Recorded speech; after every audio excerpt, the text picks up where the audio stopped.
আনহা হাত এতটাই শক্ত করে হাত ধরে টেনে নিয়ে যাচ্ছে কিয়ান। এমনটা মনে হচ্ছে যে এখনই হাতটা হয়তো খুলে পড়ে যাবে। আনহা হাতটা শক্তভাবে ধরে টানতে টানতে সোজা সিডির উপর দিয়ে নিয়ে গেল কিয়ান। কিয়ান নিজের রুমে আসে এবং আনহাকে নিজের মস্তবড় বিছানার উপর ফেলে দেয় আনহাকে। আনহা ভয়ে কাতরাচ্ছে, সে নিজেও ঠিক বুঝতে পারছে না কি হচ্ছে তার সাথে। বেচারি মেয়েটার মুখ শুকিয়ে গেছে ভয়ে। ভয়ে ভয়ে জিজ্ঞেস করল, কি হয়েছে? আমার সাথে কেনই বা এমন ব্যবহার করছেন?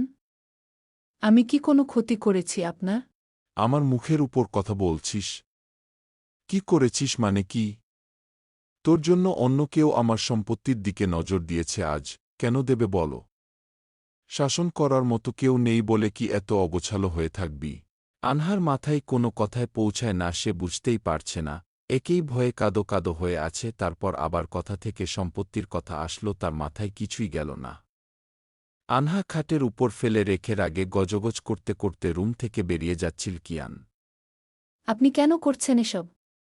আমি বুঝি না, আমার মনে হয় আমি আপনার কোনো ক্ষতি করিনি যে আপনার এভাবে শাস্তি দেবেন কেন আমাকে?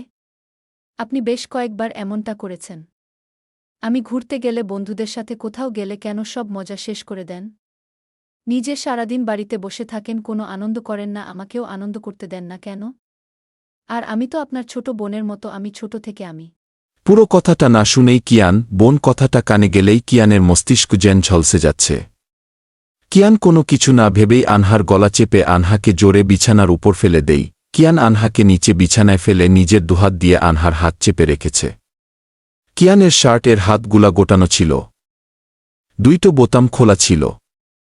আনহা বিছানায় পড়ে রয়েছে, কিন্তু শুধুই কিয়ানকেই দেখছে। কিয়ান এমন করে আনহার হাতগুলো চেপে রেখেছে। ওর গলা চেপে ধরে বলতে লাগল, স্টপ ইউর ডার্টি মাউথ। তুই আমার ফুফুর মেয়ে, আমার নিজের বোন না, আর তোর আমার হওয়ার কথা ওঠেই না। তুই আমার বোন, একথা আর একবার যদি তোর কণ্ঠ থেকে বের হয়, একবারও ভেবে দেখব না যে তুই বর্তমানে একজন কিশোরী। ট্রাস্ট মি আনহা, যদি তুই বর্তমানে একজন টিনেজ না হয়ে একজন প্রাপ্তবয়স্ক নারীরে পরিপূর্ণ হয়ে থাকতি, তাহলে আমি তোর এমন ব্যবস্থা করতাম যে এক সপ্তাহ বিছানা থেকে উঠতে পারার ক্ষমতা থাকত না তো। তুই এখনও টিনেজ, তাই তোকে আমি শাস্তি দিতেও পারলাম না। আর কয়েক মাস অপেক্ষা কর, অনেক দুঃখ আছে তোর ভাগ্যে, তুই বুঝতেও পারবি না কি হবে তোর সাথে। আনহা কিয়ান এর এমন কঠিন রূপ দেখে চেয়ে আছে কিয়ান এর দিকে, রাগান্বিত মুখমণ্ডলের দিকে। আনহার চোখ দিয়ে অঝরে জল পড়ছে।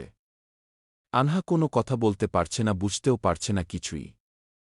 কিয়ান আনহার গলা হালকা ছেড়ে দাঁত দাঁত পিষে বলল, বড় হচ্ছিস, একটু বুঝতে শেখ, আর ছোট নেই তুই। কাদো কাদো হয়ে বল, মামা মামি বাড়ি চলে আসবেন, কি ভাববেন এমন ভাবে দেখলে? এমনিতেও আপনি আমাকে সহ্য করতে পারেন না, আমি জানি। মামা মামি ভাববেন হয়তো আপনি আমাকে হত্যা করতে চলেছেন। কিয়ান এখনও আনহার উপর আনহার গলা চেপে আছে। কিয়ান বাঁকা হেসে মনে মনে বলে বলল, তোকে হত্যা করা মানে তো নিজেকে হত্যা করা। আমি নিজেকে হত্যা করার কথা ভাবতেও পারব না আনহা।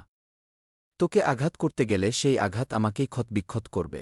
কাদো কাদো গলায় বলতে লাগল কিয়ান। আনহার মায়াবী মুখটা এত কাছে থেকে কখনো দেখিনি। কিয়ান ছেড়ে দিল আনহার গলা। আনহার গলা পুরো লালচে হয়ে গেছে। কিয়ান আনার উপর থেকে উঠে আসলো, ফোন এর কল আসার শব্দ শুনে। কল রিসিভ করলে ওপাশ থেকে কে একজন বলে উঠল, কাজ পুরো করে ফেলেছি ব্রো। কিয়ান বলল, ওয়েল ডান ব্রো, কাল তোর ট্রিট পেয়ে যাবি। So good night. এই বলে কিয়ান কল শেষ করে রুম থেকে বের হতেই যাবে, একটা কিছু পড়ে যাওয়ার শব্দ পেয়ে কিয়ান রুমের দিকে তাকাল। রাত ৩টা বাজে, প্রায় বাড়ি ফিরছিলেন মিস্টার অ্যান্ড মিসেস চৌধুরী ওরফে কিয়ান এর বাবা মা। তারা আজ একটা বিয়েতে গিয়েছিল চৌধুরী গ্রুপের একজন শেয়ার হোল্ডারের। কিয়ান বাড়িতে ছিল, সে আর যায়নি, পুরো পরিবারকেই ইনভাইট করা হয়েছিল। বাড়ি ফেরার পথে তারা গল্পট করতে লাগলেন। শেষ রুফাইদা চৌধুরী, এই যে কিয়ানকে এত করে বললাম যে আজ বিয়েতে চলো আমাদের সাথে, তাহলে সবাই তোমাকে চেনে যাবে পরে, আর ঘটা করে সবার সাথে পরিচয় করিয়ে দিতে হবে না যখন কোম্পানি সামলাবে, তাই না? মিস্টার শায়ের আহমেদ চৌধুরী, কথাটা ঠিক, কিন্তু আমাদের ছেলেটার কোনো ইন্টারেস্ট নেই কোম্পানিতে। মিসেস রুফাইদা আর বাড়ির কেউ কিয়ান এর মুখের উপর কথা বলতে পারে না। কিয়ান একটু না অনেকটা রুড মানুষ এবং ইন্ট্রোভার্ট, কারোর কোনো কথাই সে পাত্তা দেয় না, তার কথাই শেষ কথা। পুরো রেড ফ্ল্যাগ যাকে বলে। তবে সে মেয়েদের অনেক রেসপেক্ট করে। কিয়ানের বাবা মা বাড়ি ফিরে এলেন মস্ত বড় চৌধুরী ভিলা। বাড়ির ভিতরে ঢুকতেই মস্ত বড় বারান্দা। বারান্দার মাঝ বরাবর একটি পিয়ানো, দুই পাশ দিয়ে দুইটো সিঁড়ি উপরে যাওয়ার জন্য। ডান দিকে একটি মস্ত বড় ড্রয়িং রুম, সেখানে একটি টিভি আছে, আর বসার জন্য sofa. Table mister and Mrs Chowdhury উপরে গিয়ে দেখলেন যে লাইট অন করা নেই কোনো রুমে। তাই ওনারা ভাবলেন হয়তো ঘুমিয়ে গেছে সবাই বাড়িতে। তারপর কিছু না ভেবেই ওনারা নিজেদের রুমে যেতে যেতে বললেন, আর ছেলেটা কি ঘুমিয়েছে? বাড়িতে এসেছে? কিন্তু আশার দেখলেন যে কিয়ান এর বমুম ৫টা বাড়িতেই আছে। এই ভেবে কিয়ান এর মা বললেন যে ডিস্টার্ব না করায় ভালো, হয়তো ঘুমিয়ে গেছে কিয়ান। এই ভেবে ওনারা নিজেদের রুমে চলে গেলেন। আজ সকালে ড্রয়িং রুমের জানালা দিয়ে মিষ্টি আলো এসে পড়ছিল। সোফাতে বসেছিল মিস্টার নাহিব চৌধুরী, কিয়ান এর দাদু মিস্টার নাহিব চৌধুরী। উনি খবরের কাগজ পড়ছিল। এখনকার সময় টিভি ও মোবাইল ফোনে খবর শোনা হয় বেশিরভাগ, কিন্তু কথায় আছে না অভ্যেস, নাহিব চৌধুরীর অভ্যাস হচ্ছে সকালে উঠে ১ কাপ চা এবং খবরের কাগজ পড়ার। শায়মা বেগম কোথায় গেলে আমার চা? কথায় নাহিব চৌধুরী বলে উঠলেন। আসছি আসছি বাবা, এত পাগলামি করছো, একটু অপেক্ষা করলে কি হচ্ছে? সেই যে বিয়ের পরে থেকে অভ্যেস হয়ে আছে, তখন থেকে সেই অভ্যেস আর যায়নি। আসছি বেগম সাহেবা। রিনার একটু কাজ বেশি, কারণ ও বাড়ির একজন সেবিকা। রিনা অনেক দিন ধরেই চৌধুরী ভিলাতে কাজ করছে।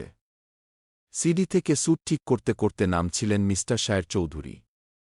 উনি নেমেই সোজা যেখানে কার পার্কিং করা থাকে নিজেদের ওই দিকে যাচ্ছিলেন, তাই দেখে মিসেস রুফায়দা ডেকে বললেন, ব্রেকফাস্ট করে যান, এত তাড়াহুড়ো ওই দিকে যাচ্ছেন কেন? আরে আজকে একজন স্পেশাল গেস্ট আসবে, আমি ওনাকে এয়ারপোর্ট থেকে ড্রপ করে মেইন অফিস যাব, আজ একটু ব্যস্ত থাকব, ফিরতেও দেরি হয়ে যাবে। এই বলে শায়ের চৌধুরী বেরিয়ে গেলেন। সকাল প্রায় ১:০০ বেজে গেল, আনহার ঘড়ির অ্যালার্ম বেজে উঠল। ওহ সিট, আমি কত বোকা, একটু আগে টাইম সেট করা উচিত ছিল আমার। তাড়াহুড়ো করে বাথরুমে চলে যায়। ব্রাশ করতে করতে দেখে যে ওর গলায় কালচে দাগ হয়ে গেছে, দুধে আলতা গায়ের রং, তাই অনেক বেশি ফুটে উঠেছিল দাগটা।